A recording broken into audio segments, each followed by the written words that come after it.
Ini tokoh yang datang baru-baru ni. Satu dia jadi imam dalam solat tau. Di mana dia jadi imam dan dia baca Al-Fatihah. Al-Fatihah dia inna lillah tuan-tuan. Al-Fatihah dia teruk sangat. Saya nak ajukkan pun kita tak berlaku adil dengan surah Al-Fatihah. Baca macam orang tak reti baca Al-Quran. Sedangkan ini tokoh besar.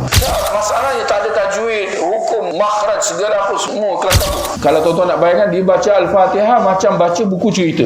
Alhamdulillahi Rabbil Alamin Rahmanir Rahim. Ni apa ni? Kena baca secara lagu kan? Kalau baca Al-Quran kena ada tajwid, kena ada lagu, kita kena cantikkan suara kita.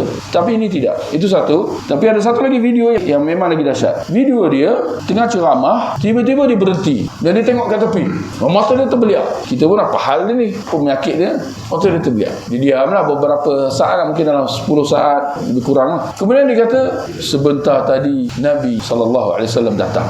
Itu ya, dia terdiam, terbeliak tu sebab Nabi datang. Kiranya itu satu karamah besar lah. Hebat sungguh. Tengah majlis selawat, Nabi sendiri datang. Dan ini bukan dalam mimpi, secara jaga tuan-tuan. Mana bukan tidur. Kalau isu mimpi jumpa Rasulullah, itu satu perkara. Boleh, kita kata. Tinggal lagi sifat-sifat tu kena tepat lah. Kalau nampak orang kulit hitam, itu bukan Nabi. Itu kalau mimpi. Tapi ini secara jaga, dia nampak Nabi SAW. Tapi duka ceritanya, ramai yang percaya. Itu yang kita pun terpaksa lah sebutkan perkara ini. Kerana ramai yang percaya. Dan kesudahannya, bawa ke negara kita dan diangkat sebagai tokoh Islam satu dunia. Ada keluar macam keratan majalah ke apa. Si fulan tokoh ni lah. Orang kedua yang paling berpengaruh dalam dunia Islam. Saya ingat ni bohong besar ni. Nak angkat dia lah. Tapi tuan-tuan, nak mengatakan betapa bila kita jauh daripada ilmu, banyak diselubungi kekeliruan, kejahilan. Benda-benda macam ni boleh dijaja dengan orang Islam. Boleh nampak Nabi datang dalam majlis selawat. Sedangkan saya punya soalan satu je. Nabi datang, mata kau terbeliak saja ke? Mana ada? Bagilah salam. Assalamualaikum ya Rasulullah. Dia lupa bab tu. Kita nak kata orang bohong, dia kadang-kadang dia boleh bohong satu benda tapi banyak benda dia lupa.